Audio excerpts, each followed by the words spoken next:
thing that you should be paying attention. If your opponent is moving like this, so he's kind of opening up his body in a way where the offensive player has the ball like, what is it, half a meter in front of him, you can notice our controller as well, we're already moving to left upwards because we're predicting that directional bridge.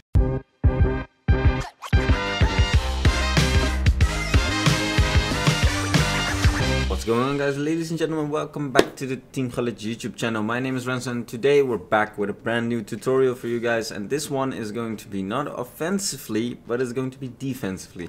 We're just going to take a look at how you effectively defend throughout the pitch, but especially around the box.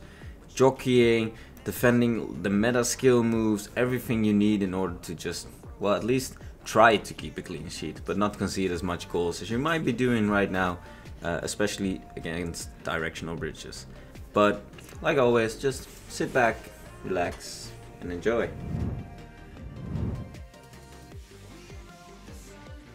Alright then, so the key to defending in general is just being able to jockey perfectly. Jockeying is the left trigger and fast jockeying is left trigger, right trigger when you're in the defense. This just, like you can see here, it puts your defender in kind of a more aware position where he's just trying to control or take control of the ball of the offensive player.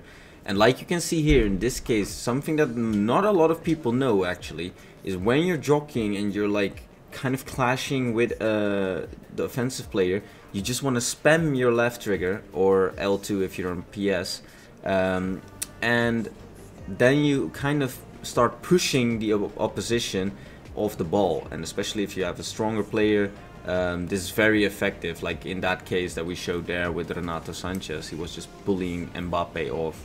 But here again, this is just a classic example of when you're trying to cover some space that the player is running into, you want to switch from just left trigger jockeying to left trigger right trigger jockeying, which we call the fast jockey. It's just because you're able to cover space a bit more quickly. Like you can see here with Roberto Carlos, he's obviously a very fast defender, and we're just able to cover space real quickly when we're using left trigger, right trigger. But like I said, these positions are a bit more of an aware position for the defenders, that they will try to recover the ball from the attacker, instead of just regular sprinting or regular walking around. But then again, you want to retrieve the ball, and jockeying is a little bit inconsistent with tackling. You might have seen sometimes the players did make like a tackle move, but you want to be able to time your standing tackles as well, because if you perfectly jockey, you kind of get the timing right for a standing tackle. As you can see here, we notice we close the gap, we just charge up for a standing tackle, and it's easy to collect the ball.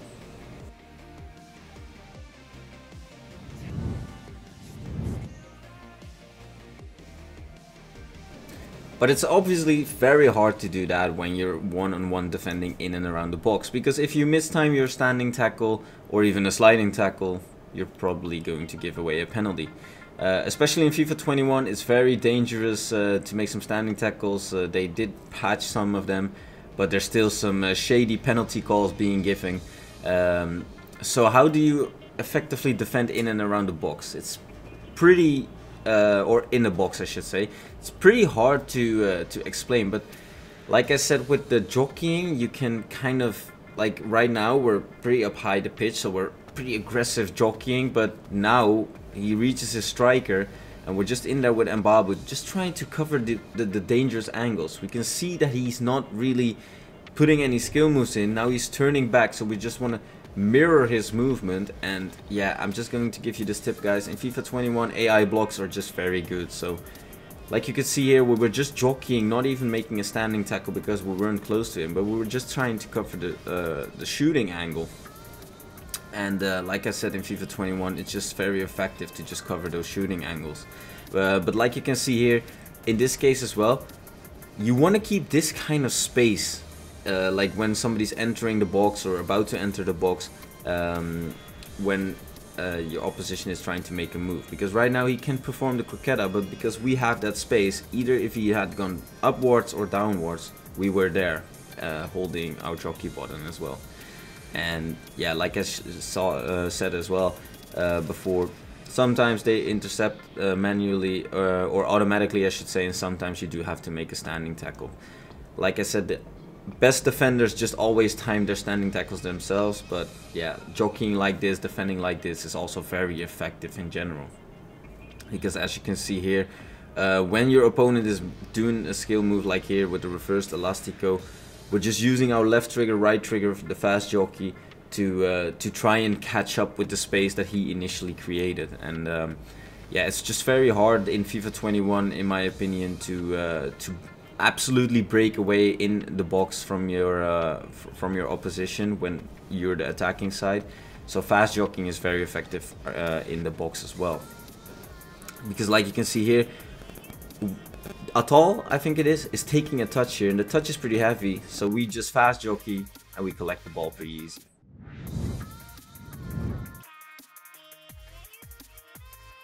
So the defending meta skill moves part, I am just going to pretty much talk about the directional bridge. I think this is probably the hardest skill move to defend. We could already shown you some examples of a croqueta, a reversed elastico, and a regular elastico, but this one, when you notice the ball is like on this distance from your defender, you just want to press a tackle button. In this case, because it was not in the box, we chose to do a sliding tackle. Akanji has some pretty crazy defending stats right now that road to the final as well. But the essential thing that you should be paying attention, if your opponent is moving like this, so he's kind of opening up his body in a way where the offensive player has the ball like, what is it, half a meter in front of him, you can notice our controller as well, we're already moving to left upwards because we're predicting that directional bridge. We get our body in front of him, and that's when we press L2 or left trigger to just push him away, like we shown earlier with Renato Sanchez. And that is the way that you can perfectly defend directional bridges. You just want to be able to notice this kind of situation that the offensive player is in, and you want to get into that space as quickly as possible. And here we were kind of lucky because we were kind of a little bit late on the play defending the directional bridge. So yeah guys, like I said, it is pretty hard to explain this, but defending is the hardest part of FIFA. I think everybody can attack when you're kind of being taught the right skill moves at the right time, but this is very, very hard. It is just general awareness, but we kind of shown you some situations right now that you can recognize maybe what you should be doing. So I hope you guys enjoy this. We're going to have another video next week with part 2, probably about passing lanes and stuff like that. So yeah, stay tuned for that. Please subscribe to the channel. My name is Renzo, and I'll see you guys in the next video. Ciao, ciao.